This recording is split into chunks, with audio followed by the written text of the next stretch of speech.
Bau amis darah mengiringi laju PKI di negeri ini. Warna merah darah tak bisa dipupus begitu saja dari lembar sejarah. Beragam pemberontakan yang pernah menggores etalase bangsa ternyata tidak bisa dibandingkan dengan pemberontakan PKI. Bercak-bercak darah segar tercecer di lantai beranda negeri. 11 November 1948, penangkapan, penganiayaan, dan pembunuhan Ketua DPA RMTA Suryo dan rombongan. Pemberontakan di Madiun. Para pemberontakan PKI berusaha lari. Mereka mencari tempat yang aman. Mereka berusaha menghindari kejaran pasukan pemerintah. Di antara yang melarikan diri adalah para tokoh pemberontak PKI seperti Musso yang melarikan diri ke arah Ponorogo, Amir Sarifudin, serta tokoh-tokoh Front Demokrasi Rakyat atau FDR, yaitu Joko Sujono, Suripno, Harjono, dan lainnya, melarikan diri ke arah utara.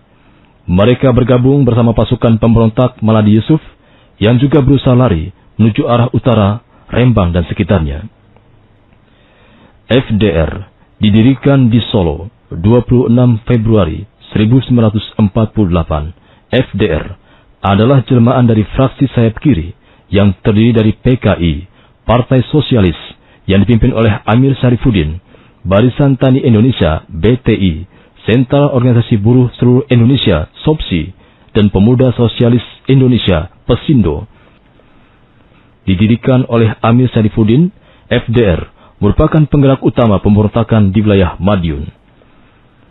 Saat lari menjauh dari Madiun menuju ke arah utara, tokoh-tokoh FDR menunggang kuda hasil rampasan dari penduduk yang dilaluinya. Sementara itu, para anggota pasukan lainnya menuntun sapi, kambing, kerbau, dan binatang piaraan lainnya. Binatang piaraan yang mereka bawa merupakan hasil rampasan dari rakyat. Saat melintasi di jalan raya antara daerah Walikukun dan wilayah Ngawi di hutan jati, mereka melakukan aksi penghadangan terhadap rakyat yang melewati daerah tersebut. Kondisi daerah yang sepi, jauh dari keramaian, kanan kiri adalah hutan jati, menjadikan gerombolan para pemberontak leluasa untuk melakukan aksinya. Pada saat itu, rombongan Ketua DPA RMTA Suryo beserta pejabat pemerintah lainnya lewat wilayah situ. Yang menyertai perjalanan dinas Ketua Dewan Pertimbangan Agung DPA dari Yogyakarta menuju Jawa Timur adalah Kombes Polisi Durjat, Kepala Polisi Jawa Timur, Kompol Polisi Suroko, Kepala Polisi Karesidenan Bojonegoro, Ajun Inspektur Polisi Tingkat 1 Banu Fatakun, dan Aspiran Komisaris Polisi Gatot Suwaryo. Dua nama terakhir dari Mobil Brigade Besar MBB Jawa Timur. Selain nama-nama tersebut, rombongan disertai pula 2 orang dari TNI dan seorang pengemudi dari Brigade Mobil atau Brimob. Saat rombongan melintasi hutan jati, saat itulah batalion PKI yang dikomandani Maladi Yusuf melakukan penyergapan. Rombongan pejabat pemerintah disuruh turun dari kendaraannya. Mereka dilucuti, digiring ke satu tempat bernama Desa Gumelar di wilayah Ngawi. Dari 8 orang rombongan, 2 di antaranya berhasil meloloskan diri. Banu Fatakun dan Gatot Suwaryo lolos dari lubang maut.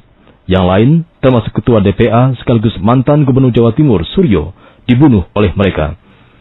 Mereka mengalami penyiksaan sebelum dihabisi nyawanya oleh orang-orang PKI. 11 November 1948, darah tertumpah di Ngawi, Jawa Timur.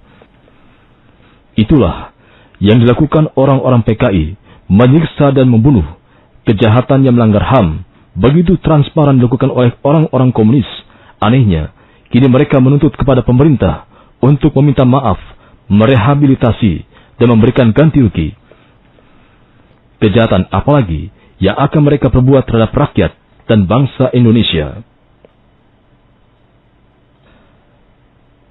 1963, memberangus para kiai.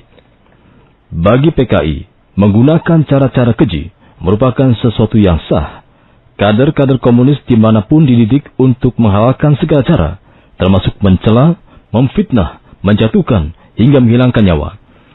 Pada 1963, atas desakan PKI, para kiai dibuih.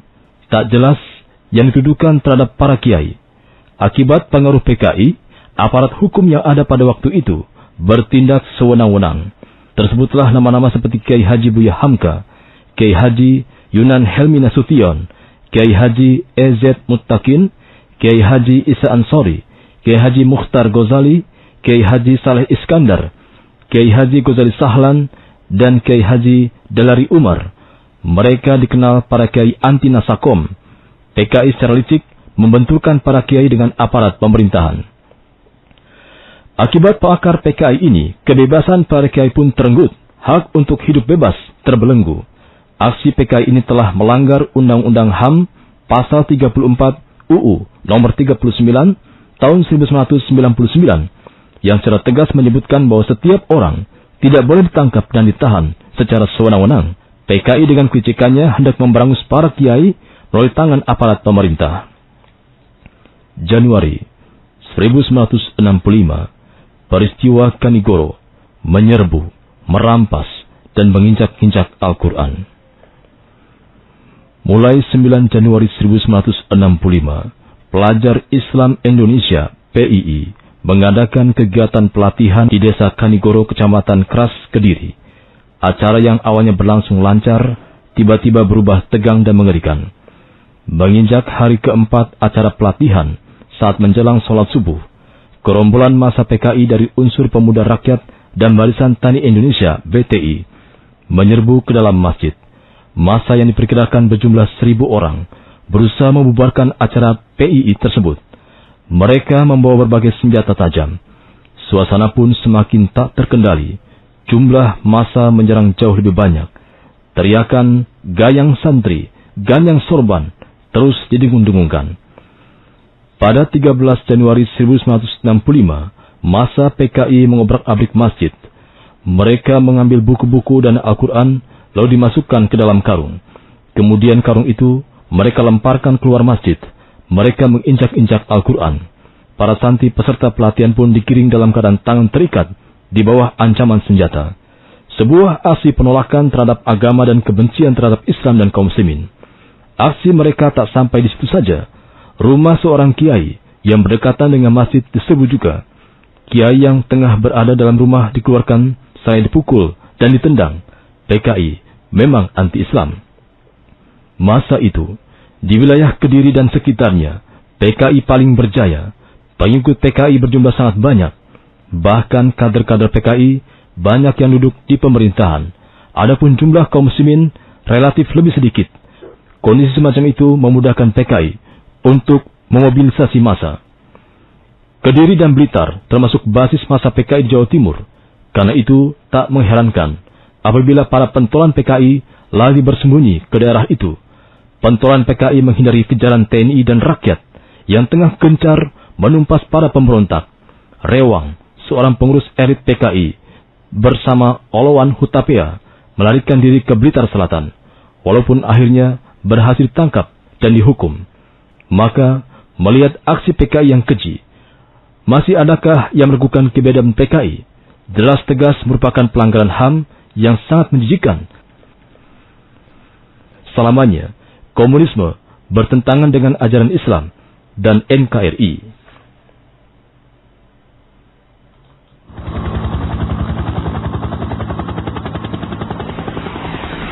Radio Dakwah Salafiyah Adiyah. Mei 1965, peristiwa Bandar Besi, bukti kekejian PKI. Perusahaan Perkebunan Negara PPN Bandar Besi di Kabupaten Simalungun, Sumatera Utara, merencanakan perluasan areal tanaman karet. Karena itu pihak perkebunan meminta semua tanah yang digarap penduduk berdasarkan petunjuk panitia Letform Simalungun. Para penggarap yang terdiri dari anggota Barisan Tani Indonesia BTI, organisasi sayap PKI, yang diketuai Soekardi, pada 28 Juli 1964, menyerahkan tanah di Blok 325 seluas 20 hektar kepada PPN. Langkah Soekardi ini diikuti penggarap lainnya di Blok 326, Blok 327, dan Blok 329 dengan mendapatkan ganti rugi. Namun setelah berjalannya waktu, pada Februari 1965, rencana perluasan lahan mendapatkan tentangan dari PKI Alasannya, PPN telah merugikan penggarap anggota BTI dan menyalahi perjanjian. Saat persoalan mulai muncul, kepengurusan BTI pun berubah. Semula, Sukardi sebagai ketua digantikan oleh Asli. Untuk memuluskan rencana, kepengurusan yang diketuai Asli mengadakan rapat gelap di Balai Desa Sumbersari. Rapat gelap dihadiri unsur-unsur organisasi di bawah PKI lainnya, seperti Pemuda Rakyat, PR, Gerakan Wanita Indonesia, Gerwani, Serikat Buruh Perkebunan Republik Indonesia, Sarbupri, Lembaga Kebudayaan Rakyat, Lekra. Rapat pun dihadiri pula oleh pengurus BTI Cabang Simalungun. Hasil rapat diputuskan untuk menentang perluasan areal dan akan menanami secara liar tanah-tanah PPN yang belum digarap. 6 Mei 1965. Penanaman secara liar dilakukan anggota BTI di tanah milik PPN yang sudah ditraktor. Perbuatan orang-orang BTI dilaporkan kepada Polisian Distrik Serberlawan. Pihak BTI tetap menentang. Penanaman liar terus dilangsungkan. Pihak kepolisian turun tangan. Maka diadakanlah perundingan. BTI menuntut tanah garapan lainnya yang sudah ditraktor di luar Blok 325. Tuntutan BTI dipenuhi oleh PPN asalkan usaha mentraktor area Blok 325 tidak dihalang-halangi. Permintaan PPN disetujui oleh BTI. Namun setelah perjanjian disepakati, pada tanggal 11 Mei 1965, pekerja pun terhenti karena traktor terprosok. Di pihak BTI mulai melanggar perjanjian dengan melakukan penanaman liar. Polisi pun bertindak. 2 orang BTI ditahan. Asli, yang merupakan ketua BTI melakukan rapat gelap kembali. Melalui rapat ini diputuskan akan melakukan penanaman liar secara besar-besaran. Pada 14 Mei 1965, masa BTI dan PKI mengadakan penanaman liar bersama dengan aksi masa BTI dan PKI, pembantu Letnan II Pelda Sujono dan Peltu Apurba bersama 2 anggota Hansip diminta membantu menarik traktor yang terprosok. Saat mereka berusaha menarik traktor, datanglah sekitar 200 orang massa PKI dari unsur BTI dan PR. Massa PKI serentak mengepung mereka. Pelda Sujono memperingatkan mereka agar tidak mengganggu. Peringatan tidak dihiraukan, bahkan massa semakin mengepung Sujono.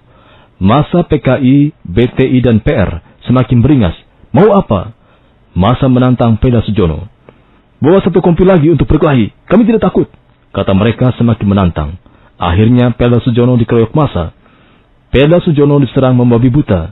Ia pun jatuh tersungkur di tengah amukan massa yang kalap. Pukulan massa dengan benda kayu, linggis, kampak, dan cangkul bertubi-tubi mengenai tubuh Pelda Sujono yang semakin tidak berdaya itu. Salah seorang PKI yang membawa cangkul mendekati Pelda Sujono yang telah terkapar di tanah. Cangkul pun diayunkan ke arah kepala Pelda Sujono. Serak! Kepala Pelda Sujono pun terbelah. Pelda Sujono meninggal dunia seketika. Masih belum puas, pimpinan gerombolan massa PKI itu pun memerintahkan untuk memukul tubuh Pelda Sujono yang sudah tak bernyawa lagi. Bisa Anda lihat dalam Bahaya Laten Komunisme di Indonesia, Jilid 4, Pemberontakan G30 SPKI dan Penumpasan dari Markas Besar Angkatan Bersenjata Republik Indonesia, Pusat Sejarah dan Tradisi ABRI, Jakarta, 1995, halaman 111 dan 113. Jika tindakan keji itu terjadi pada anggota PKI, tentu akan dituntut balik, bahkan kuburannya akan digali kembali untuk jadikan bukti pelanggaran HAM. PKI memang licik, keji, dan tidak berperi kemanusiaan. Kini siapakah yang layak disebut sebagai pelanggar HAM sejati?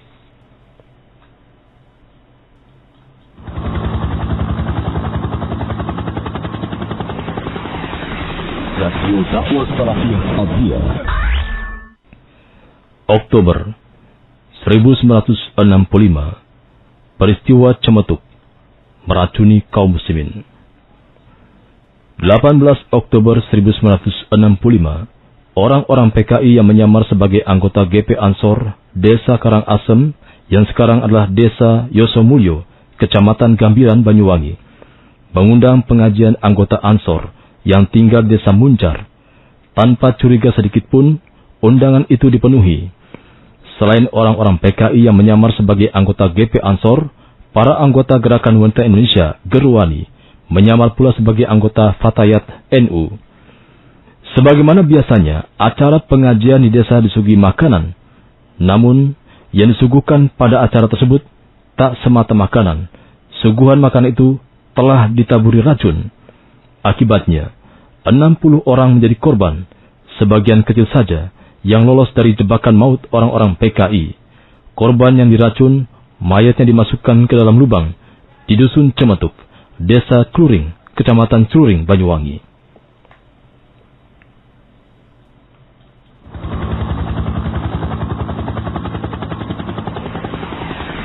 Radio Dakwah Salafiyah Al-Dia. 1965, usaha kudeta yang gagal. Kegagalan gerakan 30 September 1965 yang dilakukan PKI merupakan kesalahan kalkulasi politik DN Aidit dan kawan-kawannya. Semuanya tentu atas takdir Allah Subhanahu wa Ta'ala. Ambisi DN Aidit yang terlalu kuat untuk segera mengkomuniskan Indonesia adalah di antara kesalahannya. Aidit dan kawan-kawan terlalu menyandarkan kepada hitungan kekuatan personil militer. Aidit dan kawan-kawannya tak mau didahului oleh Angkatan Darat apabila kelak terjadi peralihan kekuasaan. Ketika rumor presiden sakit menyebar, Aidit segera melakukan persiapan. Mereka menyiapkan gerakan militer. Untuk itu, Aidit dan kawan-kawan membentuk Dewan Revolusi. Mobilisasi massa dipersiapkan di daerah Lubang Buaya yang berdekatan dengan Pangkalan Udara Halim Perdana Kusuma. Pergerakan tentara dari Jawa Timur ke Jakarta dengan kamuflase hendak mengikuti HUT Angkatan Bersenjata 5 Oktober 1965 pun masuk kalkulasinya. Selain itu, sebagian pasukan Angkatan Udara dan Cakrabirawa telah siap mendukung langkah DN Aidit. Kalangan CCPKI merancang kudeta. Mereka melemparkan isu ke tengah masyarakat adanya Dewan Jenderal. Isu itu disiarkan melalui RRI setelah Letkol Untung dengan beberapa personil Cakrabirawa melakukan penculikan, penganiayaan, dan pembunuhan terhadap para petinggi Angkatan Darat.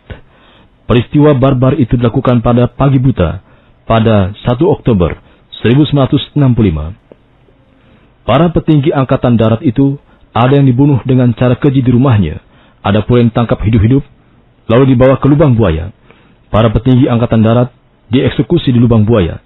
Jasad-jasad yang tak bernyawa itu dimasukkan ke dalam lubang sumur dan ditimbun tanah. Peristiwa penculikan, penganiayaan, dan pembunuhan sadis tak semata-mata terjadi di Jakarta. Di Yogyakarta, dalam rentang waktu berdekatan, PKI melakukan penculikan, penganiayaan, penghilangan paksa, dan penghilangan nyawa. Kolonel Katamso dan Rem 07 diculik dari rumahnya oleh PKI. Di bawah pimpinan pembantu Letnan 1 Sumardi, gerombolan penculik membawa Kolonel Katamso ke komplek Batalion L di Kentungan, Yogyakarta. Keadaan yang sama terjadi pula pada Letkol Sugiono selaku Kepala Staf Korem 072. Di bawah todongan senjata api, Letkol Sugiono dibawa ke kompleks Batalion L di Kentungan. Kedua perwira Korem itu ditahan di sana. Rencana pembunuhan pun diatur oleh mereka. 2 Oktober 1965, dengan diangkut kendaraan gas, Letkol Sugiono dibawa ke ujung selatan asrama Batalion L dekat selokan air. Di tempat itu telah disiapkan lubang kubur sepanjang 1 meter. Setelah turun dari kendaraan, Letkol Sugiono digiring 6 orang anggota Batalion L. Sementara itu, seorang bernama Sersan 1 Alif Tojo bertindak sebagai eksekutor menggunakan kunci mortir 8. Kepala Letkol Sugiono dipukul dari belakang 2 kali pukulan dengan kunci mortir 8 itu. Korban pun jatuh tersungkur, meninggal jam 2.00 dini hari. Peristiwa sadis menimpa pula Kolonel Katamso. Ia dibawa ke tempat yang sama saat Letkol Sugiono dibunuh. Ketika baru turun dari kendaraan gas, selang beberapa langkah, saat mendekat ke lubang kubur itu, dari arah belakang, Sersan 1 Alif Tojo memukul kepalanya dengan kunci mortir 8. Kolonel Katamso jatuh tersungkur dan masih hidup. Untuk kali kedua, ia dipukul lagi. Sementara itu, seorang anggota batalion menjerat leher Kolonel Katamso dengan kawat. Setelah tak bernyawa, lantas dimasukkan ke lubang yang di situ telah ada jasad Letkol Sugiono. Pembantaian demi pembantaian dilakukan oleh PKI. Bukankah itu bentuk pelanggaran HAM yang nyata? Mana suara Komnas HAM? Mana orang yang mengaku sebagai pejuang dan pegiat HAM? Apakah karena status sebagai orang Islam dan terhadap pemerintahan, lantas tidak mendapatkan perlindungan HAM?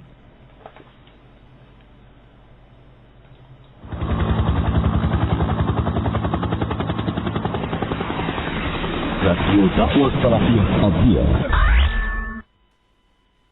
Pasca G30 SPKI 1965. Setelah gagal melakukan kudeta, para pimpinan PKI tak tinggal diam saat aparat keamanan dan rakyat membersihkan orang-orang PKI beserta antek-anteknya. Sisa-sisa pimpinan PKI yang belum tertangkap tetap aktif melakukan konsolidasi. Terbitnya surat keputusan Presiden nomor 1/3/1966 tanggal 12 Maret 1966 yang menyebutkan PKI beserta ormas di bawahnya dibubarkan dan dinyatakan sebagai organisasi terlarang. Tak menciutkan semangat pimpinan dan orang-orang PKI, mereka bahkan melakukan gerakan secara sembunyi-sembunyi. Mereka praktikkan teori perang gerilya Mao Zedong, desa mengepung kota, agar mudah difahami akar rumput PKI. Bahasa perang gerilya disederhanakan dengan istilah ngalah, ngalih, ngalas, ngantem, yang artinya adalah mundur, pindah, sembunyi ke hutan, dan menghantam. Untuk melancarkan aksinya, PKI membuat gugus tugas. Tenaga-tenaga muda direkrut dan dilatih oleh PKI. Dibentuklah regu-regu untuk tugas mengacaukan politik, sosial kemasyarakatan, dan juga mengacaukan ekonomi. Kader-kader terlatih PKI ditempatkan dalam regu-regu mereka. Di antara kader-kader itu adalah KKM, kerja di kalangan musuh. Tugas KKM atau kerja di kalangan musuh adalah melakukan infiltrasi, menyusup ke lembaga-lembaga pemerintahan, menyusup ke TNI Polri, menyusup ke Ormas Orpol, dan Kesatuan Aksi Mahasiswa. Kader terlatih PKI berikutnya adalah Rekastra, regu kader strategis. Tugasnya adalah menyusun dan melaksanakan strategi pengacauan di tengah masyarakat. Kader terlatih PKI berikutnya adalah Repan, regu penculik. Bertugas melakukan penculikan terhadap musuh-musuh PKI. Regu berikutnya adalah Retera, regu telekomunikasi dan radio amatir. Tugasnya adalah mengacaukan jaringan komunikasi dan radio, sabotase terhadap sarana telekomunikasi. Regu berikutnya adalah Rekam, regu kereta api dan mobil. Bertugas menghalangi kendaraan-kendaraan yang melintasi jalan raya, termasuk sabotase jalur kereta api.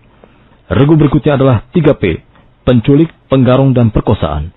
Bertugas mengacaukan ketertiban dan keamanan di tengah masyarakat. Di wilayah Pekalongan, 1966, pernah terbongkar organisasi IBU, Ikatan Bajingan Ulung. Mereka melakukan perampokan dan pembunuhan terhadap orang kaya. Setelah diselidiki, ternyata organisasi pengacau keamanan tersebut dipimpin seorang anggota PKI Batang bernama Sadar. Sadar menjabat pula sebagai ketua desa di desa Kasepuhan. Berdasarkan pengakuannya, selain IBU atau Ikatan Bajingan Ulung, ada juga organisasi lainnya bernama Rahasia Kucing Hitam. Organisasi ini bertugas menculik dan membunuh. Setelah Sudisman sebagai pimpinan PKI ilegal, ditangkap pula gerakan PKI dipimpin oleh Ruslan Wijaya Santra sebagai ketua Politbiro. Para anggotanya terdiri dari Olowan Hutapea, Munir, dan Rewang. Para pimpinan PKI yang keamanannya terancam memilih bersembunyi di daerah Blitar Selatan. Di daerah ini selain secara geografis menguntungkan, juga merupakan salah satu basis massa terbesar di Jawa Timur. Dari Blitar Selatan, organisasi PKI dikendalikan. 1998, reformasi, jalan terbuka lebar bagi PKI. Runtuhnya Orde Baru dianggap sebagai kemenangan awal PKI. Pintu yang selama ini terkunci rapat seakan-akan terbuka lebar. Jalan kemenangan seolah-olah sudah di depan mata. Ratusan tahanan politik yang tersangkut G30 SPKI dibebaskan dari Pulau Buru. Walau sebagian besar mereka telah renta usianya, namun semangat untuk memupakan ideologi komunisme, Leninisme, Marxisme, dan Maoisme masih terus berkobar. Anak-anak muda dan masyarakat kampus adalah sasaran empuk untuk menanamkan ideologi yang mereka anut. Tema ketidakadilan, ketertindasan, dan matinya kebebasan merupakan tema yang cepat menyengat jiwa anak muda. Bermunculanlah organisasi-organisasi yang ingin mendobrak keterpasungan politik. Tak ketinggalan, organisasi berbau kekiri-kirian seperti Forkot, Forum Kota, Solidaritas Mahasiswa Indonesia untuk Demokrasi, SMID, Serikat Tani Nasional, STN, Pusat Perjuangan Buruh Indonesia, PBBI, Jaringan Kerja Kebudayaan Rakyat, JAKER, Partai Rakyat Demokratik, PRD, dan lainnya. Saat status politik goyah, ribuan massa turun ke jalan. Kelompok massa berhaluan komunis pun turun ke jalan. Forkot, Forum Kota, Famred, Front Aksi Mahasiswa untuk Demokrasi, dan LMD, Liga Mahasiswa Nasional untuk Demokrasi, termasuk yang memenuhi jalanan. Aksi massa tiba-tiba berubah tak terkendali saat mereka menjumpai kelompok PAM Swakarsa yang merupakan kelompok pendukung pemerintah.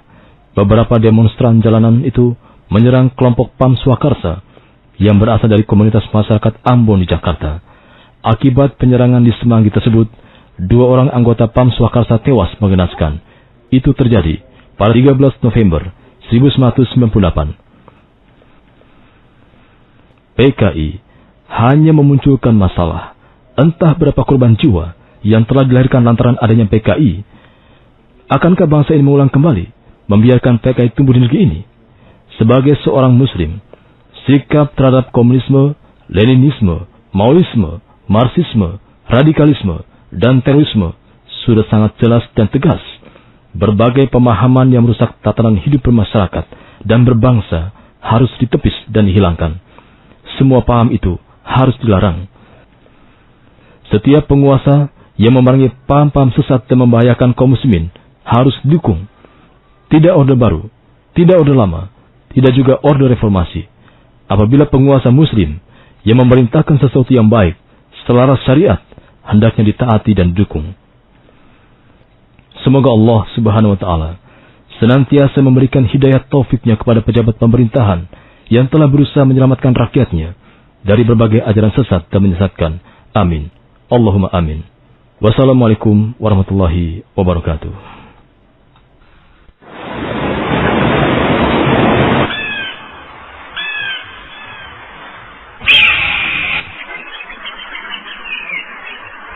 Di sebuah kota, di jajaran pantai utara, di perbatasan Jawa Tengah, Jawa Barat, muncul cahaya keimanan yang bergema, berkumandang di udara dengan nasihat-nasihat emas dan taklim berkualitas dari ustadz-ustadz Ahlus Sunnah wal Jamaah yang tersebar di seluruh Nusantara.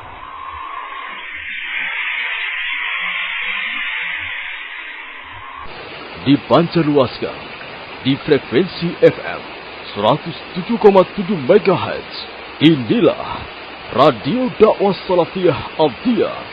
Sebarkan dakwah Islamiyah.